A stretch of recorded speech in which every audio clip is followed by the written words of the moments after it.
총리께서 증언 거부하시는 걸 충분히 이해하고 있고 모쪼록 저희 질의사항이 많고 증언을 거부하시는 것이 곤욕스러우시더라도 마지막까지 잘 들어주시면 감사하겠습니다. 증인께서는 2024년 12월 3일 8시경, 저녁 8시경 대통령으로부터 전화를 받으셨을 때 대통령실 소집 사실을 누구에게도 말을 안 했으면 좋겠다는 말을 들었다고 진술하셨는데 기억나시나요? 증언 드리지 않겠습니다. 증인은 들어올 때 보안 손님으로 들어오셨지요? 증언 드리지 않겠습니다. 증인은 이때 어떻게 생각하셨나요? 대통령이 중요한 결정을 내리실 것이라는 걸 짐작하셨나요? 증언 드리지 않겠습니다. 다른 국무위원들을 소집함에 있어서도 대통령이 보안 손님으로 부르길 원했고 다들 보안 손님으로 들어왔지요? 증언 드리지 않겠습니다. 대통령은 국무회의를 전제로 국무총리인 증인에게 전화하기 전에 강의구 실장에게 비서실장, 안보실장, 국정원장에게 미리 전화하라고 지시한 사실을 알고 계신가요? 증언 드리지 않겠습니다. 증인은 12월 3일 소집 당시 대통령으로부터 직접 대통령실로 들어오라는 전화를 받으셨지요? 증언 드리지 않겠습니다. 증인이 도착했을 때 강의구로부터 먼저 유선 연락을 받았던 비서실장과 안보실장, 국정원장이 미리 도착해 있었을 것 같은데 기억나시나요? 증언 드리지 않겠습니다. 만약 다음 넘어가겠습니다. 만약 비상계엄 선포 계획이 사전에 언론이나 외부에 알려졌다면 국회나 대통령실 등 공공기관 등에 국민이 몰려들어 극심한 혼란이 예상되는데 어떻게 생각하세요? 증언 드리지 않겠습니다. 당시 대통령이 비상계엄 국무회의 소집 시 보안을 강조한 이유가 국회나 시민단체 등이 사전에 인지할 경우 질서 유지를 위해 더 많은 병력이 필요했을 것이라는 점 때문이었다는 거 이해하시나요? 증언 드리지 않겠습니다. 예, 두 가지 질문 생략하겠습니다. 증인은 당시 대통령이 국무회의 개최를 위해 국무위원들을 신속하게 소집하고자 했다는 점 기억하고 계시죠? 증언 드리지 않겠습니다. 증인께서는 대통령이 참석 가능한 국무위원 수를 지금 몇 명이 왔냐, 누가 오고 있느냐는 방식으로 계속 점검하는 모습을 기억하고 계시지요? 증언 드리지 않겠습니다. 증인께서는 대통령이 비상계엄 선포를 결심한 이상 대통령 입장에서는 보안을 유지하면서 가능한 한 신속하게 국무회의를 개최할 필요가 있었다는 점에 동의하십니까? 증언 드리지 않겠습니다. 만약 모든 국무위원에게 사전에 통보하고 정식 절차를 거쳐 국무회의를 소집했다면 국무회의 개최까지 얼마나 시간이 소요되었을 것으로 예상하세요?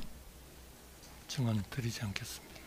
증인께서는 일부 국무위원들이 지방 출장 중이거나 개인 일정이 있어서 즉시 참석하기 어려운 상황이었다는 점 알고 계시죠? 증언 드리지 않겠습니다. 12번을 수정해서 질문하겠습니다. 검찰은 일부 국무위원에게는 의도적으로 연락을 하지 않았다고 주장하고 있는데 증인은 대통령이 당시 일부 국무위원을 의도적으로 배제하라는 언급을 하는 걸 들으신 적 있으신가요? 증언 드리지 않겠습니다. 13번 생략하고 결국 당시 국무위원 연락 체계가 결국 당시 국무위원에 대한 연락을 하지 않은 것이라기보다는 연락을 시도했지만 모두 연결되지 않은 상황이었다고 평가할 수 있지 않나요? 총리께서도 당시 개인적으로 연락하신 국무위원들이 있으셨지요? 증언 드리지 않겠습니다. 증인께서는 당시 대통령과 총리였던 증인 모두 신속하게 국무회의 의사 종족수를 확보하기 위해 연락이 가능한 국무위원부터 순차적으로 소집하기 위해 노력했다는 점에 동의하시지요? 증언 드리지 않겠습니다. 생략하고 넘어가겠습니다. 증인께서는 대통령실 부속실장 강의구나 수행실장 김정환이 국무위원들에게 연락하여 소집했다는 걸 알고 계시죠? 증언 드리지 않겠습니다. 어떻게 보면 일부 국무위원들이 소집 통보를 받지 못한 것이 의도적 배제였다기보다는 시간적 제약과 연락 가능 여부 등 현실적 이유로 인한 것 아닌가요? 증언 드리지 않겠습니다. 2024년 12월 3일 당시 국무회의에 11명 이상의 국무위원이 참석했지요. 증언 드리지 않겠습니다. 국무회의 의사 종족수가 충족된 이상 국무회의는 적법하게 개회될 수 있다는 점에 동의하시지요? 증언 드리지 않겠습니다. 증인께서는 2024년 12월 3일 당일에 대통령실에서 국무회의 배석을 위해 정진석 비서실장, 조태용 국정원장, 신원식 안보실장 등이 별도로 대기하고 있는 모습을 직접 보셨지요? 증언 드리지 않겠습니다. 증인께서 대통령 집무실과 대접견실을 오가는 동안 비서실장이나 안보실장 등이 국무회의 준비를 위해 대기하거나 준비하는 모습을 직접 보셨지요? 증언 드리지 않겠습니다.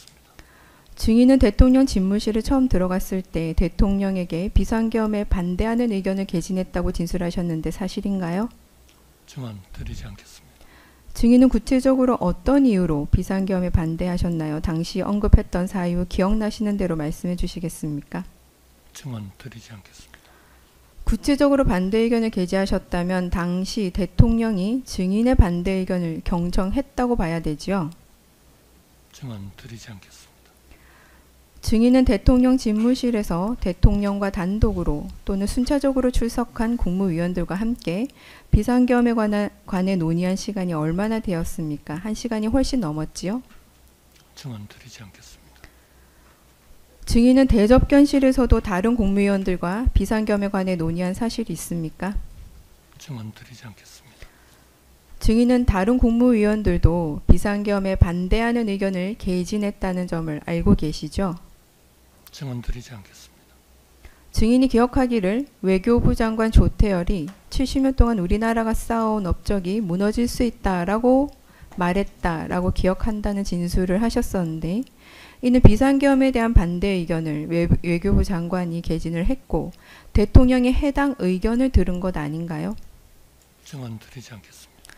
증인은 2024년 12월 3일 22시 17분경부터 22시 22분경까지 대접견실에서도 국무회의가 진행된 것을 알고 계시죠?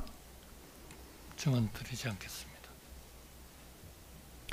증인은 이 5분이라는 시간이 국무회의 전체 진행 시간이 아니라 대통령이 대접견실에 입실해서 공식적으로 국무회의를 선포하고 비상계엄 선포 의사를 밝힌 시간에 불과하다는 것도 알고 계시죠? 증언 드리지 않겠습니다. 실제로 CCTV를 확인해 보니까 대통령 집무실에서부터 국무위원들 간에 치열한 논의가 있었고 그래서 증인도 국무회의에 실질이 있다고 판단하셨던 거지요. 증언 드리지 않겠습니다. 증인은 대통령이 대접견실에 입실하기 전에도 국무위원들과 모여서 비상계엄에 관해 이야기를 나누셨지요. 증언 드리지 않겠습니다.